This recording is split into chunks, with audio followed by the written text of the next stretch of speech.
Hello, this is Zahirul Alam. Welcome you all on Frankly Speaking. Our guest today is Professor Alan Lee Williams, Order of British Empire, OBE. He is the chairman of the Sir William Beveridge Foundation, a UK-based young international charity working across the world, including Bangladesh, to relieve poverty, sickness and distress, promote hope and aspirations, and improve the quality of people's lives. It was established in 2006. Before welcoming Professor Alan Lee, we need to mention that Professor Alan Lee Williams, who served as the Labour Member of Parliament in the UK from 1966 to 1979, and he is currently the Director of Atlantic Council of the United Kingdom. Welcome, Professor Alan Lee Williams on Frankly Speaking. Yes, thank you very much. Thank you. Professor, I think this is not your first visit in Bangladesh. No, a couple of times you have visited, and you were actively involved with the Sir William Beveridge, just a young charity I mentioned. It is. Yeah, but we know that the Sir Williams Beveridge, who have been working for changing the British society first, yes. and you were also working for better society across the world, including Bangladesh. Absolutely. So what are the basic programs you have undertaken in UK and in Bangladesh? Well, in the UK, we have a care home service program, a very impressive one. Okay.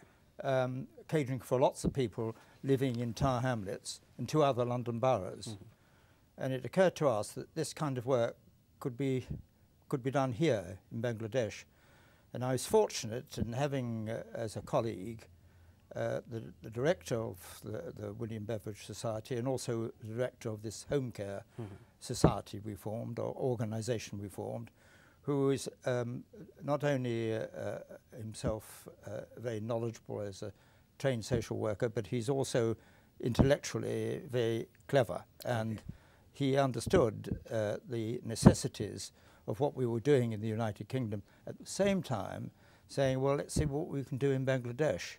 Okay. So we started 6 or 7 months ago a home care program in Dhaka as an experiment. Okay. And where we've trained home care carers, they have uniforms and so on, and we're working with families here.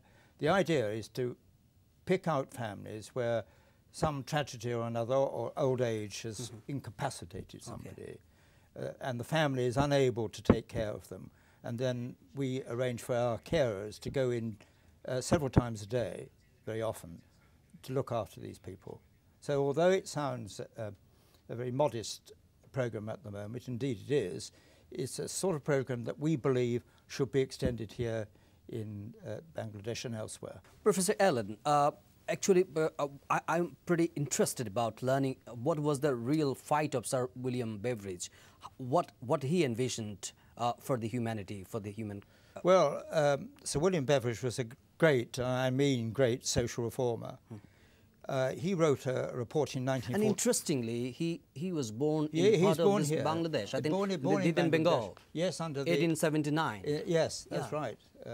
So he knew about the subcontinent, but he was applying his mind essentially to the problems of the post-war situation in the United Kingdom.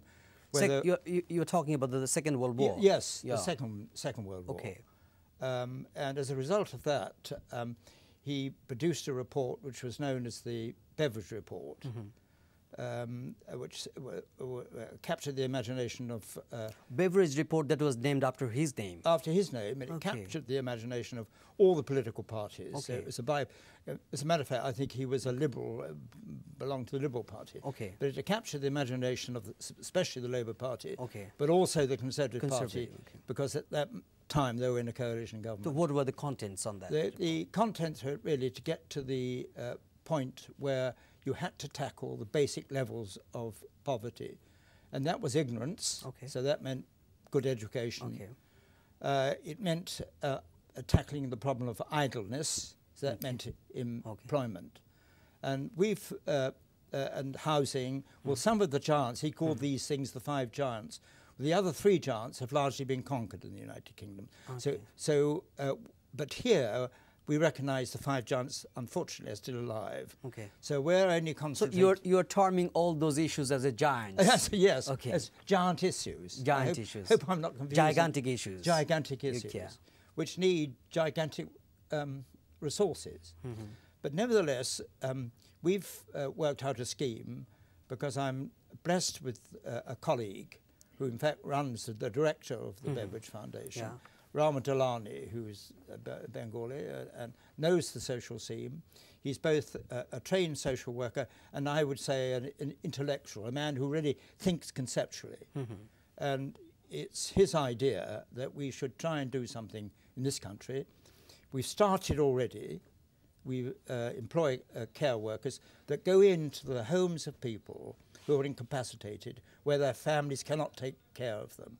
Now, it's of course a limited scheme at the moment.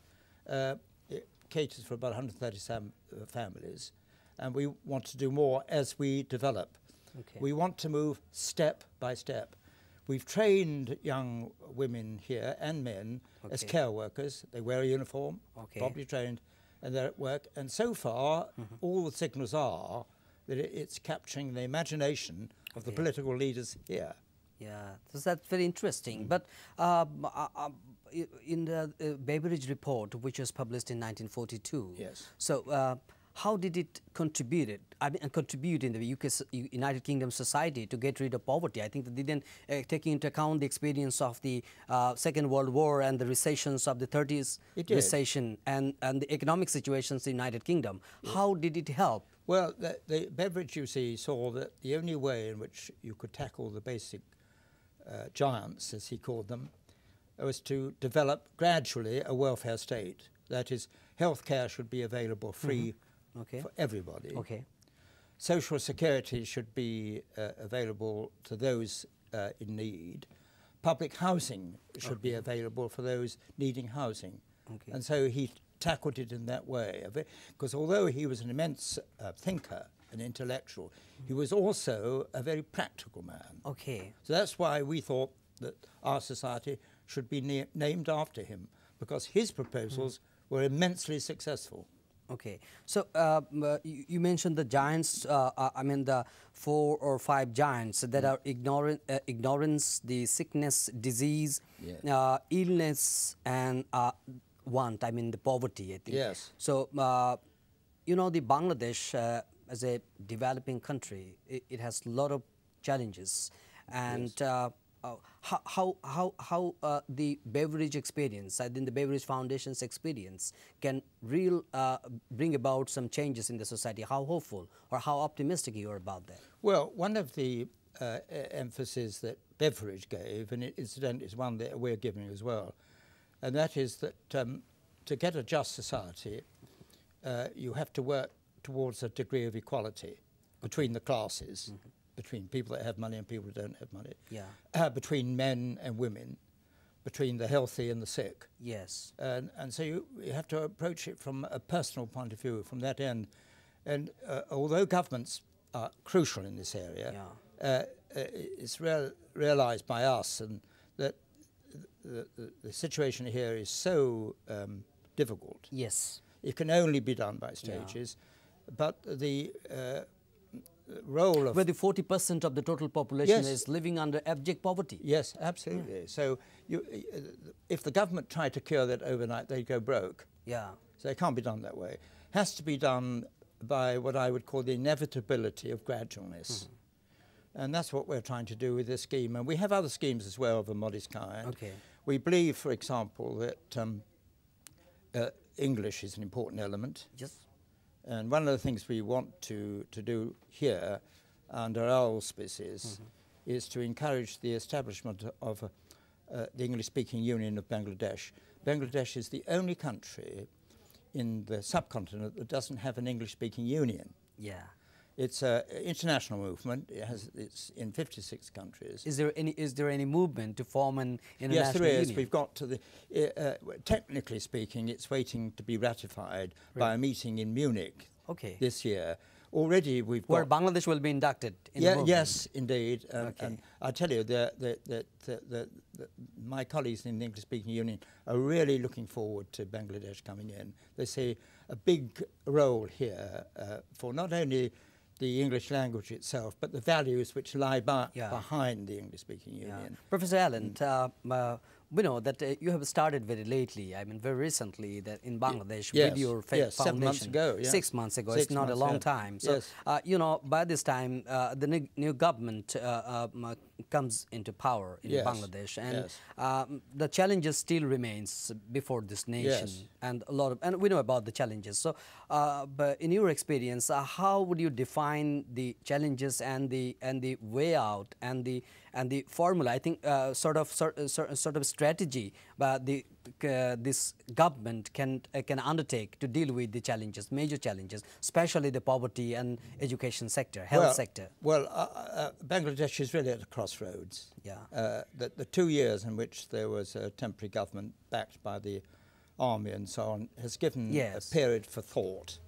And I think that's worked to a degree. And a lot of people I speak to think that the approach now taken by the Prime Minister, who's won with such an overwhelming majority, her speech both to her permanent civil servants and so on, the permanent secretaries, and what she said today to her own ministers and members of Parliament is the way forward. And I think that to achieve something like this, you do have to go in for what I would describe as coalition thinking. Okay. I mean the collective thinking. Collective and concerted thinking, efforts. yes. One party can't just ram it through. Yes. It's got to be accepted. Yeah. This is what Beveridge did. He got all the three parties together. Okay.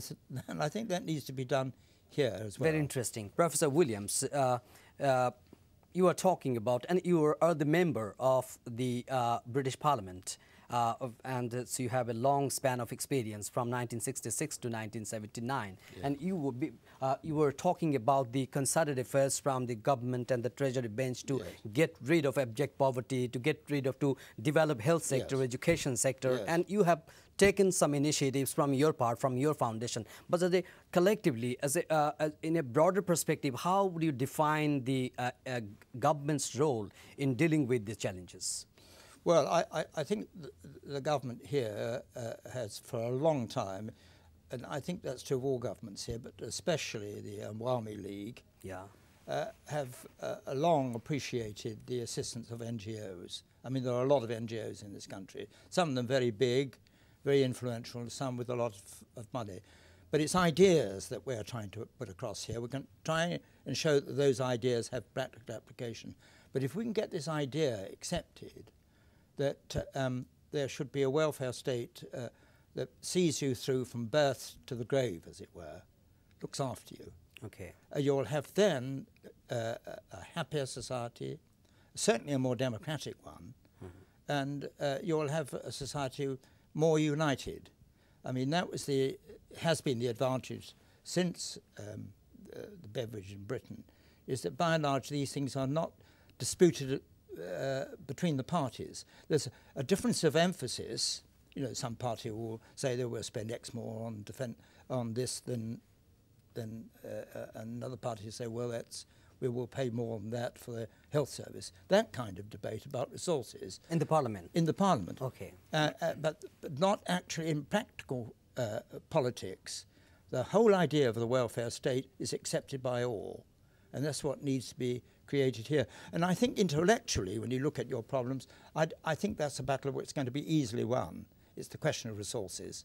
Yeah, question of resources. Yes. And in that case, the developed nation, I mean the donor countries, do you think they are in a right mood or right position at this moment when they are facing a stiff recessionary period? Are they in a position to extending their helping hand to the developing countries like Bangladesh? Yes, well, what's happened with the banks and the world situation is unfortunate, but one's talking long term here. I mean, the recession won't last forever. Yeah. One assumes it won't. Yeah, that's true. And so when we get back to a steady period of growth, it will be easier. But here, because of the degree of your challenge here, the work has to be done now. Immediate action. Immediate action. I mean, as I said, this is my 4th visit. I can't claim after 4 visits to be an expert about Bangladesh, but there are a number of things here that strike you. But the degree, I mean, the degree of efforts, the intensity of your efforts, do you think this is satisfactory? Response. Yeah, in Bangladesh. Yeah. Yes, I think so. Yes, I mean, you understand, of course, the people that we've been speaking to are the ones who support what we're trying to do and think it's a very good idea. We have the fair wind behind us from, you know, we've spoken to the ambassador of the European Union. We're meeting a British High Commissioner tomorrow. We've been in touch with these people before. They know what we've come here to do, and we're discussing it with them. So there's a fair wind there. So if you can get these governments, even in a time of recession, I mean, the British Prime Minister, for example, Gordon Brown, still has promised to keep up development, international development. Despite of the recession? In spite of it. So I think that from that point of view... But Professor, yes. In which year first time you visited Bangladesh? It was a monsoon period in about 1986 I came here. I should never forget the monsoons. Oh yeah, that was pretty bad. Comparing to your first visit in Bangladesh in 1986, now you are in 2009. Yes. Do you believe and are you looking at any positive development in the society? Yes, yes. There's been a lot of. Since I come here infrequently, I'm able to judge change more than somebody that keeps coming here all the time, and there have been improvements. In some areas, I would describe it as immense improvements. Really. Which are the areas in your mind? Like, well, although it's taken me ages to get to the studio, by and large, the roads, particularly just outside, have been improved. Infrastructural communications. There has been. The new buildings have gone up. Okay. Some old ones coming down, new ones going up. You've got lots of facilities, lots of very good hotels. You need those to get people, business people, to come here and feel comfortable and so on. The law and order side is much, much improved than it used to be. But the country was under emergency, under caretaker administrations during the last 2 years. Yes, that's true, but I'm talking a longer period than the 2 years. Now, I think that 2-year pause was, on the whole, without wanting to interfere in politics, I think that was a welcome pause, because there's no doubt that the two political parties were putting, it appeared to me, were putting party before country. Okay. I think they had to rethink about that. Professor, we are almost close to end our program, but before we end, we'd like to know from your foundation what are the other programs you are envisioning for the coming days? Well, we're going to train nurses. I'm not talking about care workers now. We've been in touch with the bodies in Britain that... So grooming good nurses, do you think good nursing schools or colleges should be established? Yes, I think you've got a good basic training here for nurses. Your nurses are very good. But we want to add further training to their skills and for them to come to Britain to train, not to stay in Britain, but for them to come back home and... Getting them back home and deploying their skills here. Yeah. So we are almost end of our program, but what's your feeling about the Bangladeshi people? I've always liked them. I mean, I've got to know them over many years. When I was warden of a university institute called Toynbee Hall in the East End of London, and that's where I met this remarkable man, Rahman Jalani, that I've spoken about earlier on, when he was head of the Asian department, when I was the warden of Toynbee, chief executive of Toynbee Hall. And I recognised in him that he was doing a good job, and he did a tremendous good job for Bangladeshi people living in Tower Hamlets. So he's got all the right skills to do the same job here, and that's what he has pledged himself to do, and has the backing of my board. Thank you very much, Professor Alan Lee, for joining us on Frankly Speaking. Yes, thank you very much. Dear viewers, we need to tackle the giants. As you mentioned, giants, a gigantic task to deal with, like hunger, poverty, illness, ignorance, disease, and all others. We need to forge public-private partnership, evolving or integrated programs in health, education, and economic development. Sir William Foundation stands on the shoulders of Sir William's legacy to further and translate his ideas into a modern context. By helping individuals, we must resolve, like the foundation aims to transform societies, tackle inequality, and promote well-being and potential of all peoples. We support and let us support all such great initiatives in many folds. what the teeming millions under abject poverty needs very badly. We thank you indeed for watching, and we invite you to watch our next episode. Until then, do take care and bye-bye.